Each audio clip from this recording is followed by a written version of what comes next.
Tá, alunos, vamos aí realizar a leitura das atividades, né? Da página 52 a 54. Bom, número 1 fala o seguinte: leia o texto abaixo e faça o que se pede a seguir. Aí vocês irão ler esse textinho aqui, né? E irão responder. Letra A. Qual o nome do processo realizado pela maioria das plantas e que é descrito no texto? Bom, gente, esse processo aqui é muito fácil. Como que se chama o processo? A gente falou aí, né, nas videoaulas passadas. E como que se chama o processo onde a planta produz seu próprio alimento? Nossa, muito fácil. Começa com a letra F, né? Na letra B, no texto, grife de azul as substâncias que formam a seiva bruta e de vermelho as que formam a seiva elaborada. A gente sabe que a seiva bruta é a água e os sais minerais, né, que tem aí no solo, certo? E sabemos também que a seiva elaborada é a glicose que vem do processo da fotossíntese. Aí vocês vão grifar aqui no texto, ok? C. Por quais estruturas a seiva é transportada nos diferentes grupos de plantas? Bom, e aí? Por quais estruturas, né?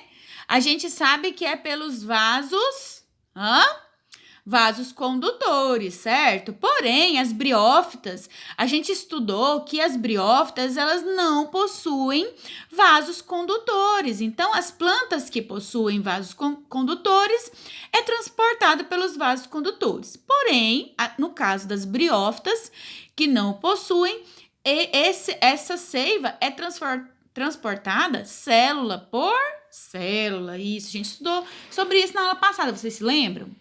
A número 2. As plantas, assim como os animais, têm sua distribuição geográfica limitada pelas condições ambientais. Dessa forma, algumas plantas conseguem se desenvolver melhor em determinados ambientes e apresentam dificuldades em outros. Onde é mais fácil encontrarmos uma briófita na floresta atlântica ou no cerrado? E aí? Onde é mais fácil a gente encontrar uma briófita? Na floresta atlântica ou no cerrado?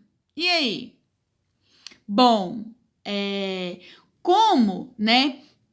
As briófitas, a gente viu aí que são aquelas espécies lá de plantinhas bem pequenininhas, né? Que são aí os músicos, né? Os lodos. Essas plantinhas, elas geralmente, elas se desenvolvem, né? Em lugares com grande umidade.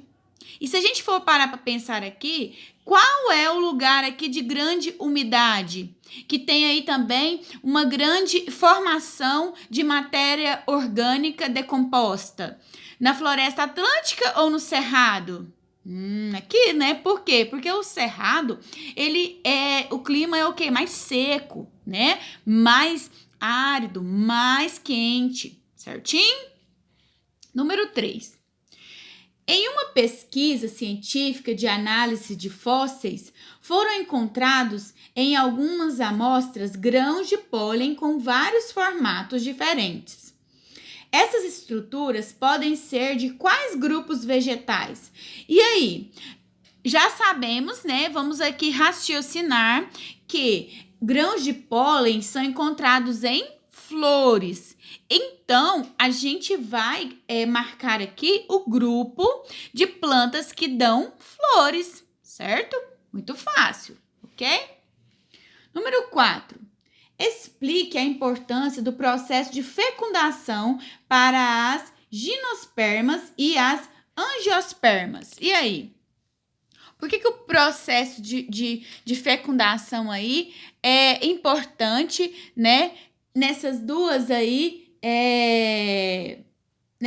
fecundações, tanto nas gimnospermas e nas angiospermas. Bom, uma da importância é porque esses processos aí vão dar origem a outras plantas, né? Mas vocês virão diferenciar aí explicar aí a importância de cada um deles. É só vocês voltarem lá nos estudos que nós fizemos sobre os grupos das plantas para vocês responderem a número 4, ok?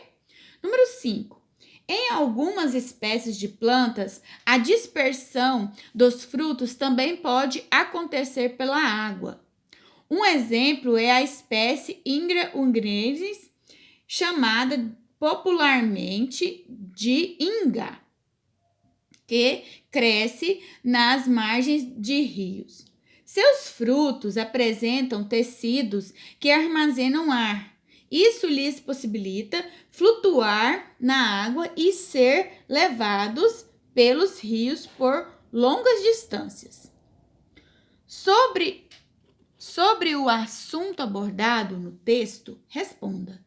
Para essa espécie de planta, qual a importância de as sementes serem levadas para outros locais pelas águas? E aí? Bom, essa Inga uruguensis, que nome, hein, pessoal? Bom, essa espécie, a importância de levar aí as sementes serem levadas, é porque conforme essa disseminação das sementes, tem a maior probabilidade de dar origem a outras plantas, ou seja, essa espécie aqui poderá germinar em outros lugares, certinho? Número 6.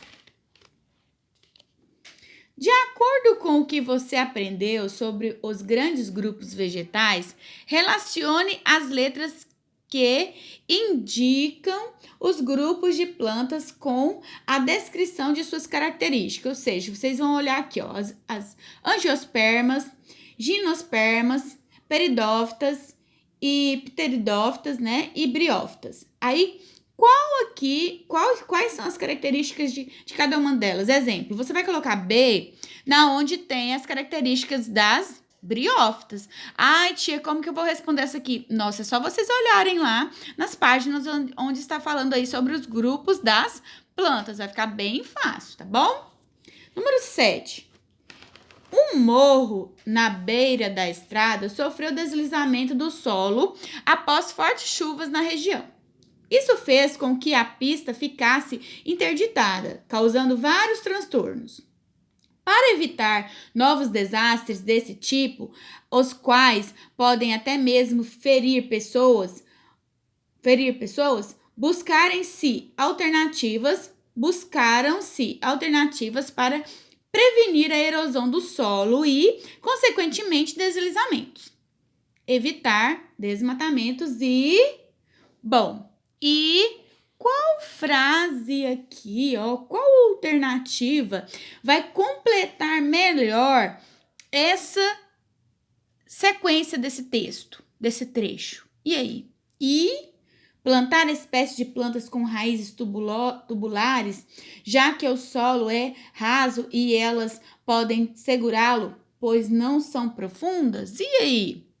A gente sabe que para segurar o solo e para firmar o solo, a gente tem aí plantinhas, né, com as raízes bem longas. Foi o que a gente estudou hoje na nossa videoaula sobre as raízes, se vocês estão se lembrando.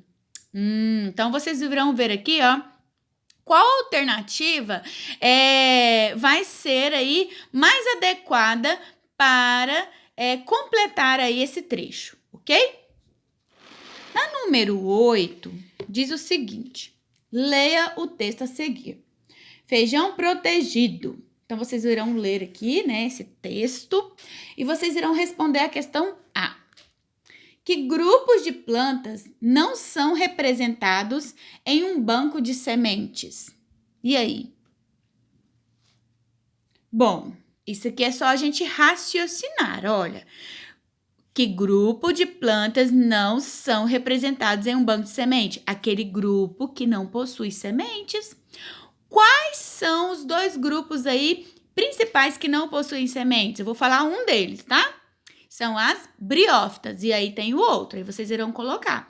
Como não tem sementes, não tem como ser representado no banco de sementes, ok? Vamos continuar nossa leitura na página 54? Então, vamos lá. Letra B. Qual a importância de guardar sementes em um banco específico para isso? Bom, a importância de guardar sementes com isso é possível aí garantir, né, a preservação de espécies vegetais, né? Fora que também quando eles guardam essas sementes, eles fazem algumas alterações genéticas, né, para aí possibilitar que às vezes aquela planta, né, principalmente aí as plantas frutíferas, possam aí crescer e germinar em outros lugares, certinho? A número 9. Existem mais de 900 espécies de gimnospermas e 200 mil espécies de angiospermas conhecidas em todo o mundo.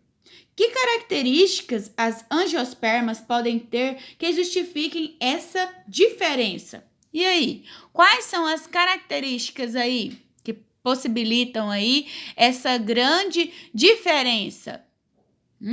Vou dar uma das características. Bom, uma das características, né, é que elas possuem o quê? Flores. E a gente sabe que como elas possuem flores, né? As flores aqui, ó, tem os seus grãos de pólen, certo?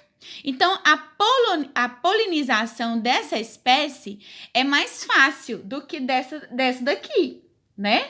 Por quê? Porque aqui, ó, vários insetos ajudam nessa polinização e a gente sabe que a polinização é um processo que ajuda aí na reprodução da planta, ou seja, dando origem a outras plantas, certo? Então, quando a planta possui flor, essa disseminação será maior, vai ter mais locais para essa planta germinar, porque ela vai ser carregada por outros animaizinhos, diferentemente desta. Outra coisa também que ajuda aqui nas angiospermas são as sementes. Por quê? Porque também temos animais que ajudam aí na reprodução de outras plantas, ou seja, na formação, no crescimento de outras espécies. Exemplo, o morcego, ele é um desses polinizadores, né? Ele é um desses animais que ajudam nessa reprodução. Por quê? O morcego, ele come, às vezes, as frutas de algumas árvores e o estômago dele não consegue digerir as sementinhas. Então, quando ele defeca, aquele lugar ali que ele defecou, né, vai nascer outra plantinha. E isso com outros animais também acontece isso, né? Às vezes eles carregam ali até com as mãozinhas mesmo, né? Com as patinhas, ok? Então, por isso, porque elas têm flores, frutos, né? Sementes. Agora, na 10. Observe as fotos de flores a seguir, que correspondem à flor da planta da espécie Plantago major, conhecida popularmente por tanchagem, e da planta do gênero Hibiscus, que é o famoso hibisco. Sobre elas, assinale a alternativa correta. Aí vocês irão ler aqui. Essas flores aqui, elas são flores que provavelmente elas podem ser polinizadas também pelo vento? E aí? Sim ou não? Sim, né? Porque elas têm aí, olha lá, se a gente for olhar no livro de vocês vão observar com mais nitidez, que tem os pólens amarelinhos, então o vento pode fazer essa polinização, os animais podem fazer essa polinização com a abelha, tá bom? Aí vocês irão marcar aqui a alternativa que fala a verdade ou algo característico referente a essas duas flores, ok? É só uma alternativa, viu, pessoal? 11. A figura mostra a face inferior de uma folha onde se observam estruturas reprodutivas. Ou seja, que vocês lembram que a gente estudou aqui sobre a folhinha lá das samambaias, que tem aí esses esporos? Isso. A que grupo de plantas pertence essa folha e o que é produzido em suas estruturas reprodutivas? E aí, a tia acabou de falar, né? Uma parte aí da resposta a tia acabou de falar, né? Que essas bolinhas aqui, elas são os esporos, né? Então aí, qual que é? Muito fácil, gente. As samambaias, elas pertencem a qual grupo? Muito fácil. Número 12. O caule é o órgão da planta que fornece suporte para outros órgãos vegetais. Além disso, o caule conduz a água e os sais minerais das raízes para outras partes da planta, bem como transporta a seiva elaborada das folhas para os demais órgãos. Com essas informações, assinale as alternativas corretas. Então, sobre o caule lá, sobre os estudos do caule que a gente fez hoje, você vai aí marcar aqui as alternativas corretas. Vou dar uma dica para vocês. Só uma alternativa que vocês não irão marcar, tá bom? O restante vai estar correto, porém vocês têm que saber, né? Então, qualquer coisa, vejam a videoaula sobre lá o momento que a gente falou sobre o caule, ok? Bom, meninos, espero que vocês tenham gostado da aula de hoje, né? E que vocês possam aí aproveitar muito, muito, muito, muito as suas férias, ok? Beijinho para todos!